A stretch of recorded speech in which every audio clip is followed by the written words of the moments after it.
Capítulo 10. El rostro familiar. Aterrizamos en la ciudad principal de Volda Beta, sin ninguna interferencia de las autoridades locales, e inmediatamente salimos de Gloria de Terra, dejando al capitán Lanesra con instrucciones de proceder como de costumbre con su cargamento, pero que estuviera listo para llevarnos a Argoliza según fuera necesario. Los Headhunters de Score se fundieron en la oscuridad, ya centrados en sus objetivos, mientras Gukul y yo nos dirigimos en una dirección diferente. Llevábamos capas con capucha, más para ocultar nuestro volumen que para ocultar nuestros rostros, y usé mi don para pasar inadvertido ante los ojos de cualquier observador, mientras que Gukul desplegaba un velo psíquico de bajo nivel. La población de Volda Beta no estaba muy por debajo de la altura de un Astarte promedio, y algunos de los nativos más altos casi podían mirar a Gukul a los ojos, por lo que estábamos lejos de ser gigantes si nos comparábamos. Pero Gukul pesaba 2 o 3 veces más que un balón normal. Aún así, la naturaleza de la población y el tráfico del imperio que atraía a una gran variedad de personas a este lugar significaba que no éramos extraordinariamente notables. Pasamos por un distrito de mercado abarrotado de personas y todavía bullicioso, a pesar de que Volta Beta estaba en su ciclo nocturno de 18 horas y con una suave llovizna cayendo. Nos dirigimos hacia un pequeño puesto que vendía frutas frescas, tubérculos largos y pálidos, calabazas gordas y rábanos violetas. No había estado buscando este puesto como tal, pero el letrero encima tenía símbolos comunes a aquellos que trabajaban con mi legión. Símbolos alfa, utilizados de la escritura ELAC de la antigua Terra, y la cadena ininterrumpida. No estaban ocultos en el diseño, sino que se habían integrado a la perfección de una manera estéticamente agradable. Siempre he enfatizado los beneficios de esconderse a plena vista siempre que sea posible. La propietaria era otra Voldana, y los hilos de su túnica indicaban un estatus social no más alto que el del capitán Nesra. Ella nos miró con curiosidad mientras avanzábamos hacia el frente de su puesto, pero no nos reconoció de inmediato. Saludos, dijo Gukul en gótico bajo.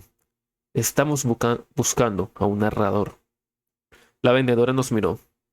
Vendo comida, no historias, pero quizás pueda ayudar. ¿Hay una palabra o un nombre sobre el que quiera saber una historia?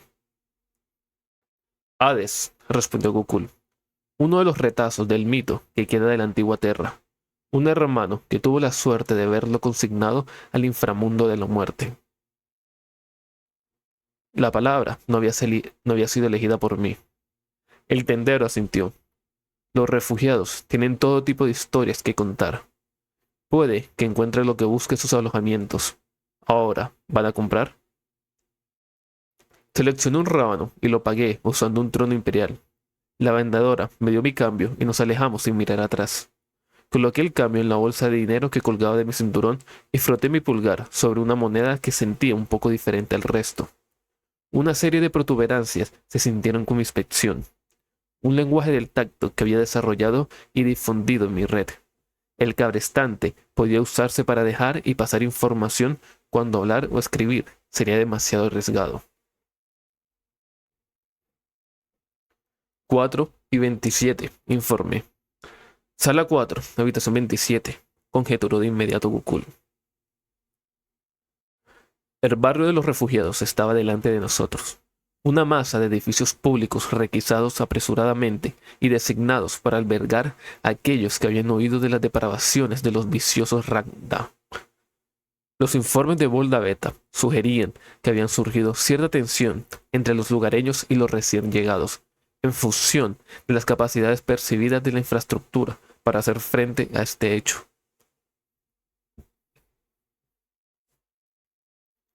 Era una preocupación tonta, ya que la administración imperial estaba muy al tanto de la situación y se movería rápidamente para reforzar los recursos en todas las áreas afectadas. Pero las reacciones básicas de la humanidad no pueden predecirse ni controlarse por medio de la lógica y la razón. Al ver una posible presión en su forma de vida, incluso a corto plazo, las personas de Volta Beta buscaron a alguien a quien culpar. Algunos, los cabecillas de los cuales Score y su equipo estarían eliminando, incluso en este momento, habían dirigido su ira hacia el propio imperio, pero otros se habían centrado en los menos capaces de luchar contra esa hostilidad. A medida que nos acercábamos al barrio de los refugiados, la composición de la multitud que nos rodeaba cambió. Ya no estábamos rodeados casi exclusivamente por lugareños. Ahora había una variedad mucho más mayor de estilos de ropa, alturas y complexiones, e incluso dialectos. El gótico era el idioma del imperio, por supuesto, pero en este lugar podíamos oír innumerables lenguas propias de sistemas, planetas o de grupos étnicos particulares. También pude ver una diferencia en la forma en que las personas se comportaban. Los lugareños caminaban altos y orgullosos, mientras que los que sospechaban que eran refugiados se movían con más cautela, encorvados, no solo contra la lluvia, sino también, creo, por el recuerdo de lo que habían vivido. No se sentían seguros ni protegidos aquí, y aunque eso fuera por el resultado de la bienvenida que habían recibido, sospeché que también era porque la aparente seguridad y protección ya se le había sido arrebatada. El imperio no había logrado proteger a esta gente, y la visión utópica de mi padre había quedado al descubierto como el ideal inalcanzable que era. Buscar la perfección no es una tontería, pero asumir que la has conseguido ciertamente lo es. Decidí, en ese mismo momento, que, sin importar el resultado de esta misión, comprometería a mi legión en la campaña contra los Rangda. Los ángeles oscuros estaban, según todos los informes, sobrecargados y muy golpeados. El señor de la primera no cedía terreno, porque su orgullo no se lo permitiría. Pero su brillantez táctica les impedía sentirse completamente abrumados. No pediría ayuda, y además, las otras legiones estaban ocupadas en sus propias zonas de guerra. La 20ª legión había operado en las sombras durante mucho tiempo. Mi propio orgullo y el placer que me producía tal subterfugio no era razón suficiente para permitir que el norte galáctico colapsara y continuara un sufrimiento indecible cuando tenía los recursos para ayudar. No necesitaba rebelarme abiertamente, pero mis guerreros finalmente caminarían por las estructuras bajo sus propios estandartes.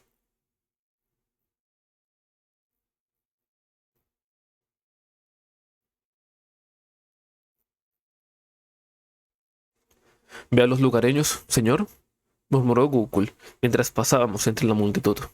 «Sí», respondí. Había grupos de voldados que se agrupaban aquí y allá, y las miradas que lanzaban a los refugiados no eran amistosas. Los refugiados, con la cabeza gacha y juntos, hablaban entre ellos, presentando un rostro cerrado a sus nuevos vecinos, lo que era una respuesta natural. Buscar consuelo en lo familiar y lo conocido después de penurias y horrores vividos. Pero los lugareños claramente no los veían de esa manera. Me di cuenta que, para los refugiados, no parecían dignos de confianza, y que los veían potencialmente hostiles, para no darse cuenta de que se estaban comportando exactamente de la misma manera y con mucha menos razón. Estas tensiones tenían el potencial de estallar, y quizás el gobernador planetario necesitaba alguna orientación. Tendría que pensar un poco sobre la mejor manera de hacerlo, pero mientras tanto nos estábamos acercando al edificio que había sido designado como Sala 4.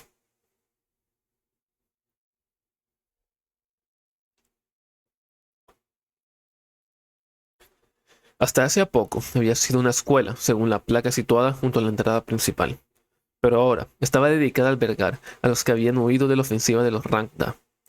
Subimos los escalones y atravesamos la entrada principal, hasta un ostentoso atrio alrededor del cual la gente estaba ahora dispersa. Cada rincón estaba repleto de personas sentadas y acurrucadas una con otras, con lo poco que podían haber logrado llevarse mientras oían. El ambiente estaba saturado con el murmullo de las voces, pero no se trataba de una charla ociosa. Había urgencia, desesperación y miseria. Una mujer, vestida con el uniforme del administrador imperial, nos vio entrar y se apresuró a acercarse. No sé exactamente lo que vio, pero fuera lo que fuera, no fue nada que le intimidara. No tenemos más sitio, dijo enérgicamente, moviendo un brazo a su alrededor para indicarnos de que había gente que ya estaba esperando a los bordes. No hay más habitaciones disponibles, al menos hasta que el gobernador finalice la requisa de... No buscamos una habitación propia en la que quedarnos, señora. Le rompí suavemente. Era obvio que estaba ocupada, y no deseaba robarle más tiempo del necesario o desfigurar en su memoria. Simplemente buscamos a las personas de la habitación 27 de este salón. Ella me miró una vez más, pero su mirada fue indiferente. Es por ahí, dijo, señalando un tramo de escaleras. Suban un piso, primer pasillo a la izquierda. Las habitaciones están numeradas. Nuestro agradecimiento, respondí y nos alejamos. A juzgar por la cantidad de personas que hay en este atrio, las cosas ya están abarrotadas. Me dijo Gokul en voz baja mientras subíamos las escaleras. Es probable que un edificio como este tenga grandes aulas y salas de conferencias. Me pregunto si necesitaremos identificar órdenes más precisos que simplemente un número de habitación. Podría haber una docena de familias entre las que elegir. Asentí. Quizás todos en la misma habitación hayan venido del mismo lugar. Quizás todos se lo vieron. En cualquier caso, una recopilación de datos más grande facilitará juzgar la veracidad de sus relatos. Quizás no, señor, respondió Gokul. Puedo sondear sus recuerdos para comprobar la veracidad de sus declaraciones, pero las mentes humanas son maleables. Si muchas personas vieron algo extraordinario y lo han discutido entre ellos, es muy posible que haya influido en los recuerdos de los demás. No importa, dije. Dos personas pueden recordar algo diferente, incluso si vieron los mismos eventos desde el mismo punto de vista. Sospecho que, si hubieran visto a uno de mis hermanos, habría sido una experiencia lo suficientemente distinta como para que las variaciones menores de la memoria no importaran. Como digáis, señor, asintió Gokul. Recuerdo la primera vez que mis ojos le vieron. Fue una experiencia que dudo que pueda olvidar, aunque la mayoría de los otros recuerdos de mi época antes de ascender a las filas de la Legión se hayan perdido. Esa declaración me preocupó, pero no tuve demasiado tiempo para reflexionar sobre ella, porque habíamos llegado a nuestro destino, una puerta oscura con números locales garabateados en pintura blanca. Golpeé con los nudillos de mi mano y luego me detuve. No hay nadie dentro, informé. No podía oír ninguna respiración, ningún latido. ¿Nadie?, preguntó Gokul. ¿O no hay nadie vivo? Era un buen punto. No sabíamos qué heridas o enfermedades podrían haber subido a los refugiados antes de llegar aquí, y ya era obvio que, al menos en esta etapa, la infraestructura de Volnaveta no era capaz de satisfacer sus necesidades. Abrí la puerta, que no estaba cerrada con cerrojo. Por el trono de Terra, gruñó Gokul, mientras se revelaba la habitación a la vista. Yo no colocaría ni un iniciado allí. Había sido un armario de servicio. Había pequeños agujeros en las paredes, a ambos lados, donde se habían quitado los estantes, los que dejaba el espacio suficiente para los 3 sacos de dormir vacíos, 2 más grandes y uno más pequeño, que estaban colocados superpuestos en el suelo. No tenía ventanas. No podría haberme extendido en él por completo. Tampoco Gokul, y dudaba de que muchos lugareños pudieran haberlo hecho. Esto es a lo que nos hemos reducidos, murmuré. El imperio, glorioso faro de la humanidad, deja a sus súbditos apiñados en agujeros sin luz. ¿Qué hacemos ahora, señor?, preguntó Gokul. Volví a cerrar la puerta. Esperamos a que regresen los ocupantes. Esperamos varias horas, durante las cuales Gokul y yo permanecimos fuera de la puerta del armario de servicio, ya que era tan reducido que esperar dentro hubiera sido algo ridículo. Recibimos miradas cautelosas cuando los nuevos habitantes de la escuela pasaron junto a nosotros por el estrecho pasillo, pero nadie nos desafió. Dudaba que esto fuera a suceder simplemente porque, incluso con nuestras verdaderas apariencias algo ocultas todavía, éramos obviamente grandes y potencialmente intimidantes. Además, sospechaba que esto se debía a que este lugar todavía no era una comunidad, si es que alguna vez se convertiría en una. Nadie sabía quién debía estar aquí y quién no, y tampoco tenían interés en salir a averiguarlo, cuando no estábamos parados fuera de sus propias habitaciones. Finalmente escuché 3 nuevos pares de pies cansados subiendo las escaleras, y 2 adultos y un niño aparecieron a la vista. Se congelaron en cuanto nos vieron, todavía a 20 metros de distancia. No pretendemos hacerles daño, dijo Gokul. Y pude sentir el leve zumbido cuando entrelazó la más suave de las sugerencias psíquicas en su voz para convencerlos de su veracidad. Después de todo, no era una mentira. Simplemente deseábamos hablar con vosotros. Se acercaron, todavía cautelosos, pero ahora un poco más confiadas. Pude ver sus ojos estudiándonos a ambos, mientras trataban de averiguar quiénes éramos. Me pregunté, ¿qué habrán visto exactamente? ¿Habría sido una imagen clara de algo inexacto, una percepción que parecía sólida y real en este momento, pero que se convertiría en neblina e incertidumbre tan pronto como nos perdiéramos de vista? Ciertamente, no eran boldanos. Una de las adultas vestía un traje gris de alta resistencia, como el que podría usar alguien que trabajaba en maquinarias o cerca de ellas, y que pasaba gran parte de su tiempo arrodillado, arrastrándose rodeado de aceites y otros contaminantes. Me imaginé que el material resistente era el mismo que cuando abandonó su estación de trabajo y huyó para la evacuación. Su compañera, por el contrario, llevaba un vestido que una vez había sido claramente algo hermoso y multicolor, pero que ahora estaba manchado y desgarrado. De la mano entre ellas había una niña, vestida con el tipo de ropa resistente con la que los niños pueden vestirse para minimizar el impacto de la suciedad.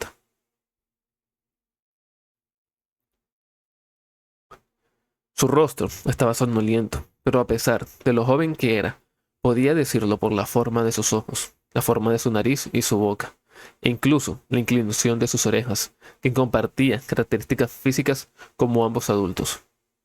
O estaba con su madre, y tal vez con la hermana de su padre, o esta niña era un producto de la ingeniería biológica que había cambiado el ADN de ambos adultos.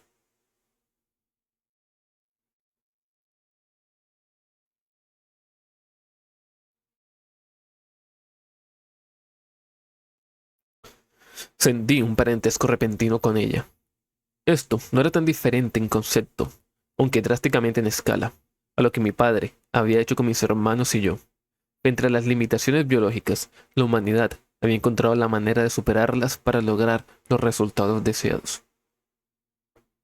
Por supuesto, esta chica era humana de una manera que yo nunca lo sería. Él es Akil, dije, y yo soy Alfarius.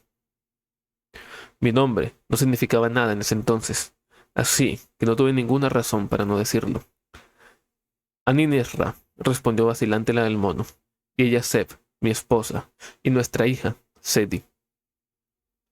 Una cortés presentación, un intercambio de nombres, la facilidad con la que funciona la sociedad humana. Algunos de mis hermanos son capaces de manejar tales interacciones de una manera que maximiza la eficiencia de tales conversaciones. Otros de ellos, aunque brillantes a su manera, no tienen conocimientos de tales cosas. Nos han dicho que podríais haber visto algo extraordinario antes de ser evacuado, dije en voz baja. Aunque mi voz era suave, los ojos de ambas adultas se abrieron y noté que su pulso aumentaba. Incluso la sola mención de sus experiencias anteriores era suficiente para elevar sus niveles de ansiedad. Vimos muchas cosas, respondió la del vestido, vacilante. No estoy segura de que extraordinario sea la palabra adecuada para ellas. Abrí la boca para hablar de nuevo. Luego la cerré cuando un grupo de refugiados subió las escaleras y comenzó a pasar junto a nosotros. Este no era el lugar para entablar una conversación tan delicada. Miré por encima del hombro hacia el otro extremo del pasillo, donde una ventana daba a la ciudad principal.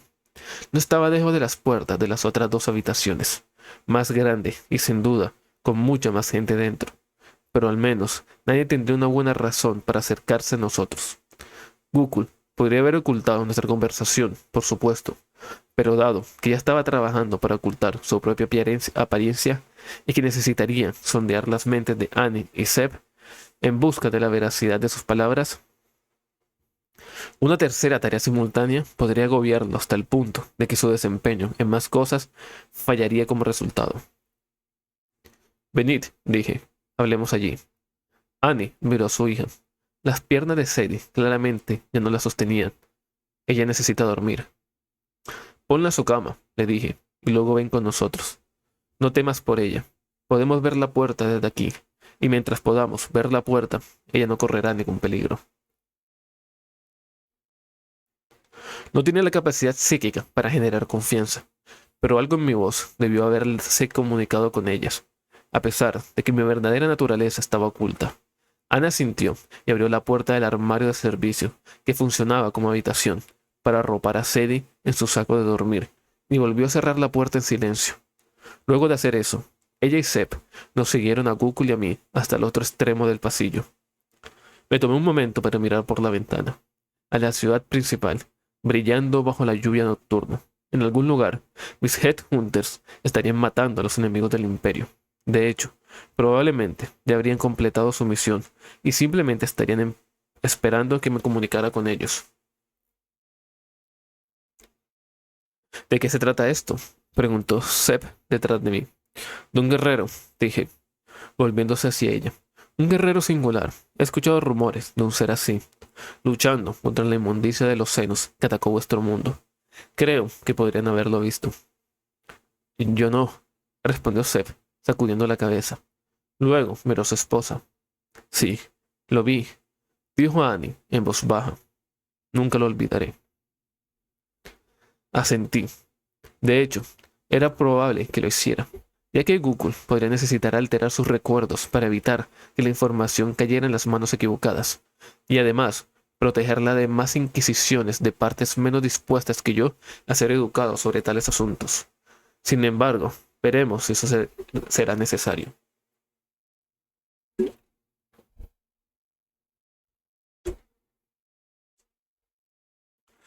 ¿Podrías describirlo para mí?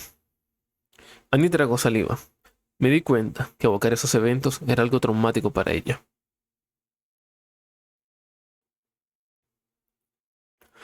Las sirenas habían comenzado a sonar.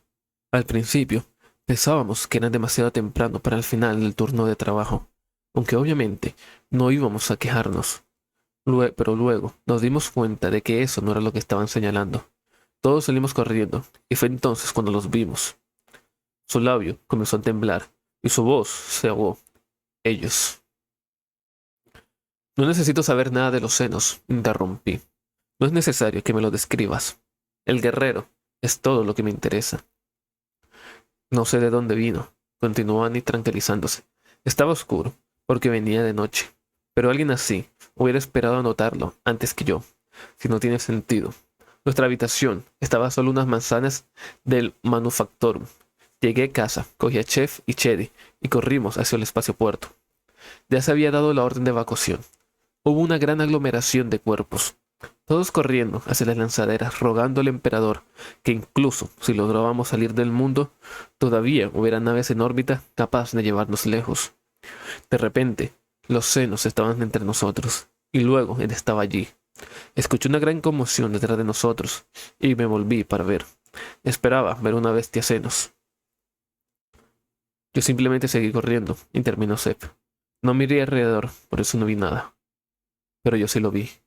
Era un gran guerrero alto, dijo Annie, con la mirada perdida. Por un momento pensé que podría ser el mismísimo emperador, aunque eso sería una tontería de mi parte, ya que todos saben que él está blindado en oro, y que no puedes mirarlo y mantener la vista en él. No dije nada, pero ya había contemplado el rostro de mi padre antes, aunque te aseguro que es algo difícil de hacer por más de un momento.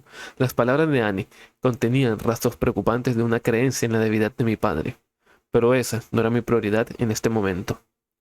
¿Qué aspecto tenía entonces ese guerrero?, pregunté.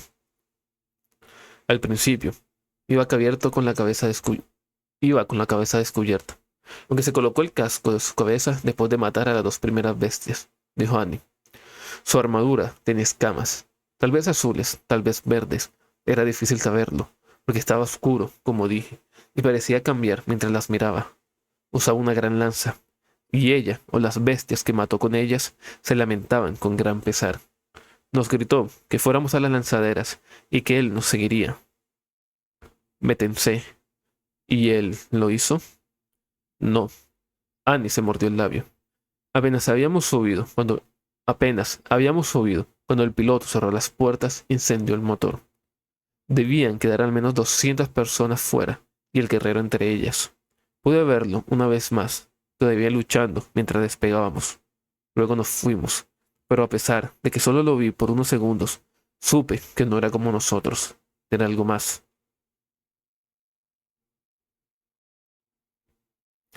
¿Qué aspecto tenía? Pregunté. Su rostro, su piel. No puedo describirlo, Annie dijo desesperadamente. Puedo ver su rostro, o creo que puedo, pero no puedo expresarlo con palabras. Hice una pausa, considerándolo. Luego, me eché hacia atrás la capucha y relajé mi don. Como no sé exactamente cómo había sido mi apariencia cuando me presenté ante Anne y Seth, no sé exactamente cómo cambié en su percepción. Supongo que parecía crecer, pero seguramente no fue solo eso lo que abrió sus ojos en asombro, llenándolos de lágrimas, e hizo que cayera de rodillas por el asombro o por la situación, o tal vez por algo de ambos. Annie, necesito que me conteste sinceramente, le dije. ¿Se parecía a mí? Señor, dijo sin aliento. Si no estuvieras aquí, parado frente a mí, habría jurado que erais él.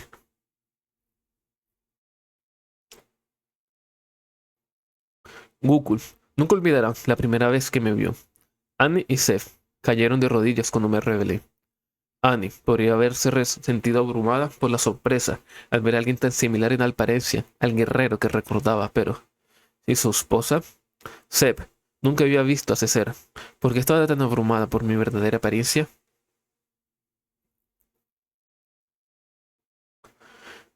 ¿Cómo vamos a mantener mis hermanos y yo nuestra humildad ante tales reacciones?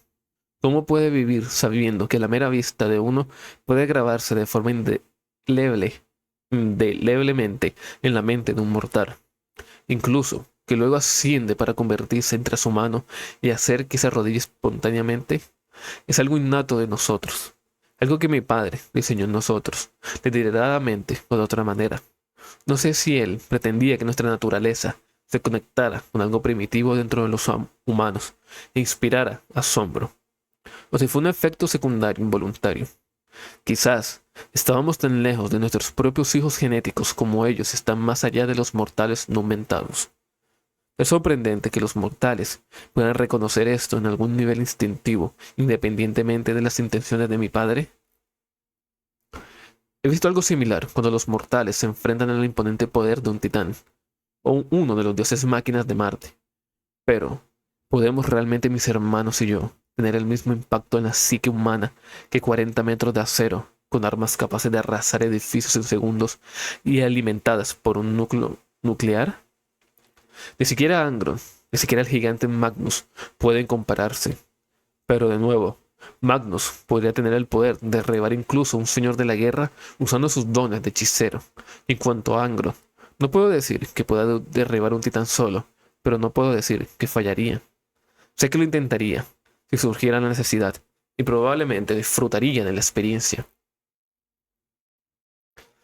Quizás sea esa dicotomía dentro de nosotros lo que provoca tales reacciones.